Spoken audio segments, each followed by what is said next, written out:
10th की science में chapter 1 में हम बात करते हैं लेंस की। ठीक है, तो इससे पहले दर्पणों की बात की, आज लेंस की बात करते हैं। तो देखिए लेंस क्या होता है। ठीक है, जैसे हम बात करें कांच का एक समतल पृष्ठ ले लें, एक वक्र पृष्ठ ले लें, ठीक है, या दोनों ही वक्र पृष्ठ ले लें, तो उनको अगर मिला दें तो उन्हें हम क्या बनाएंगे, लेंस बनाएंगे। वैसे लेंस की परिभाषा इस तरह से होगी, दो वक्र पृष्ठों या एक वक्र पृष्ठ व एक समतल पृष्ठ से घिरा समान पारदर्शी माध्यम लेंस कहलाता है। समान का मतलब यह है, जैसे अब कांच है तो कांच हर जगह समान रूप से होना चाहिए।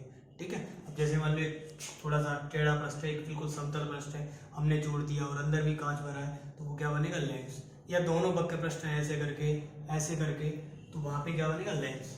ठीक है, अब देखो लेंस दो प्रकार के होंगे, जैसे दर्पण होते थे सेम उसी तरह से उत्तल लेंस हो जाएगा और एक हो जाएगा हमारा अवतल लेंस। अब देखिए ऐसा लेंस जो बीच में मोटा व किनारों पर पतला होता है, जो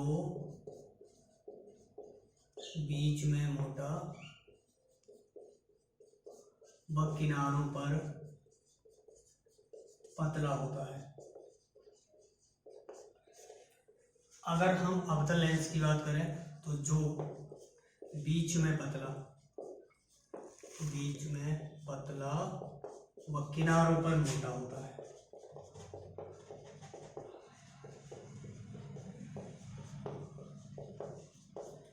जिसे हम बात करें इस तरह से, दो एक पृष्ठ इस तरह से, एक पृष्ठ इस तरह से, और बीच में क्या हो, कांच भरा हो, तो क्या बनेगा हमारा उत्तल लेंस। और एक वक्र पृष्ठ ऐसे, एक ऐसे, और उनको मिला के बीच में कांच भर दिया जाए, क्या बनेगा, अवतल लेंस।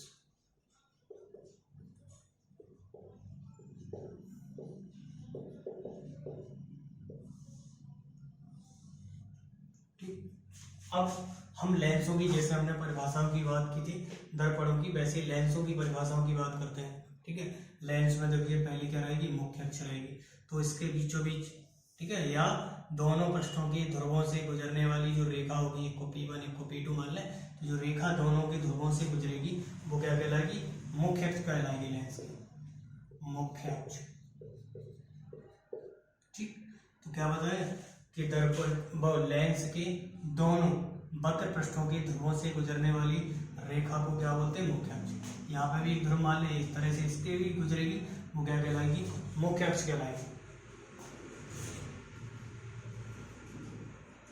अब बात करते हैं हम प्रकाश केंद्र की। सबसे ज्यादा इंपॉर्टेंट है प्रकाश केंद्र।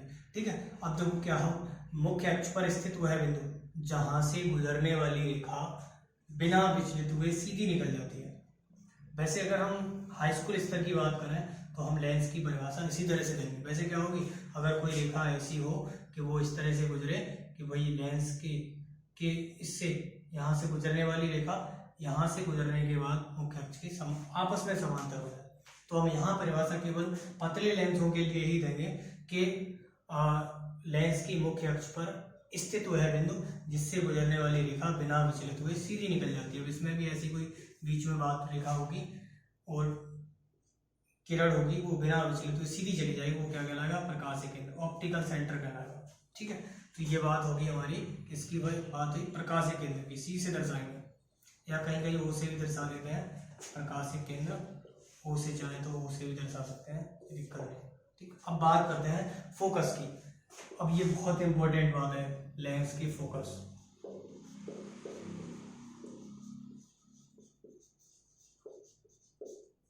ठीक है, अब देखिए लेंस की दो फोकस होते हैं। ठीक है, एक को बोलते हैं प्रथम मुख्य फोकस, प्रथम मुख्य फोकस।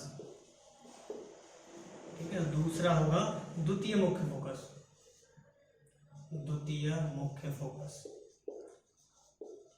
चलो अब दोनों की अलग अलग से बात करते हैं।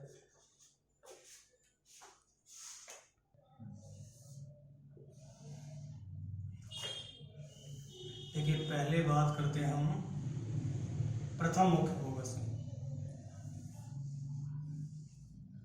तो देखो लेंस की मुख्य अक्ष पर स्थित ऐसा बिंदु जिससे चलने वाली या जिसकी ओर जाती हुई प्रतीत होने वाली, जिससे चलने वाली मतलब वास्तविकता की जो बात होगी वो उत्तल में होगी, और आभासी की जो बात होगी वो किसमें होगी, अवतल में। तो हम कैसे परिभाषा देंगे कि लेंस की मुख्य अक्ष पर स्थित ऐसा बिंदु जिससे चलने वाली अथवा जिसकी ओर जाती हुई प्रतीत होने वाली प्रकाश किरणें अपवर्तन के बाद मुख्य अक्ष के समांतर होती हैं, उस बिंदु को क्या बोलते हैं, प्रथम मुख्य फोकस बोलते हैं। अब जैसे यहाँ पे कोई पॉइंट ऐसा हो कि यहाँ से जो प्रकाश किरणें चलें, जो भी किरणें चलें वो क्या हो, अपवर्तन के बाद मुख्य अक्ष के समांतर हो जाए, अपवर्तन के बाद मुख्य अक्ष के समांतर हो जाए। तो इस पॉइंट को हम क्या कहेंगे, प्रथम मुख्य फोकस। कभी कभी F1 से दर्शा देंगे, कभी F' से भी दर्शा देंगे, लेकिन ये क्या करता है, ये प्रकाश किरणों को फैलाता है, ठीक है। इसलिए समांतर करने के लिए इस तरह की जो किरणें होंगी किसी पॉइंट से वो और ज़्यादा फैलेंगी, किसी एक पॉइंट पर नहीं मिलेंगी, ठीक है। तो इनमें मुख्य अक्ष के समांतर नहीं होंगी, तो ऐसी किरणें लेंगे, ठीक है, जो क्या हो, जो इस तरह से हो कि किसी एक पॉइंट पे जाती हुई प्रतीत हो, लेकिन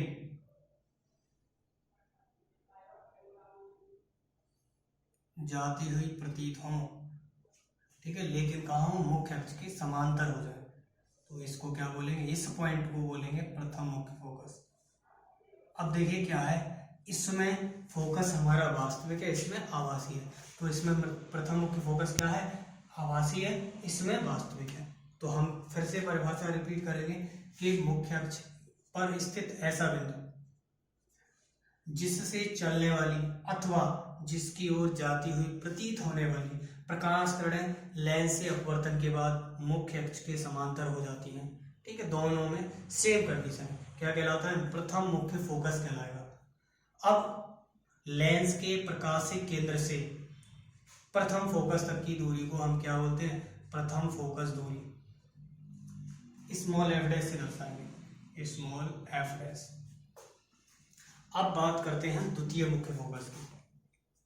देखिए बिल्कुल जस्ट विपरीत होगा, विपरीत इसलिए होगा कि मुख्य अक्ष पर स्थित ऐसा बिंदु जिस पर मुख्य अक्ष के समांतर चलने वाली प्रकाश किरणें अपवर्तन के बाद मिलती हैं अथवा जिसकी ओर से आती हुई प्रतीत होती हैं, उस पॉइंट को क्या बोलते हैं हम, अवतल दर्पण का और लेंस का द्वितीय मुख्य फोकस। देखिए दूसरा फिगर, बात करते हैं द्वितीय मुख्य फोकस की। तो लेंस की मुख्य अक्ष के समांतर चलने वाली प्रकाश किरणें अपवर्तन के बाद मुख्य अक्ष के जिस बिंदु पर वास्तव में मिलती हैं अथवा जिस बिंदु से आती हुई प्रतीत होती हैं, उस बिंदु को क्या बोलते हैं, लेंस का द्वितीय मुख्य फोकस बोलते हैं। देखिए इसमें क्या है, इसमें देखो समांतर वाली किरणें किसी एक पॉइंट पर मिल रही हैं और यहाँ समांतर वाली किरणें फैल रही हैं, लेकिन किसी एक पॉइंट से आती हुई प्रतीत हो रही हैं। जिस पॉइंट से आती हुई प्रतीत हो रही है उसको क्या बोलेंगे हम, F, द्वितीय फोकस। अब हम इसकी दूरी की बात करते हैं कि ये द्वितीय फोकस तक की दूरी क्या कहलाएगी, द्वितीय मुख्य फोकस दूरी, F से दर्शाएंगे। अब देखिए दोनों कंडीशन में हमने देखा, प्रथम फोकस में, द्वितीय फोकस में, दोनों में जो हमारा अवतल दर्पण है, अवतल लेंस है, उसमें फोकस कैसा है, आभासी है और इसमें वास्तविक है। इसलिए इसकी फोकस दूरी हमेशा ऋणात्मक लेते हैं और इसकी फोकस दूरी धनात्मक लेते हैं।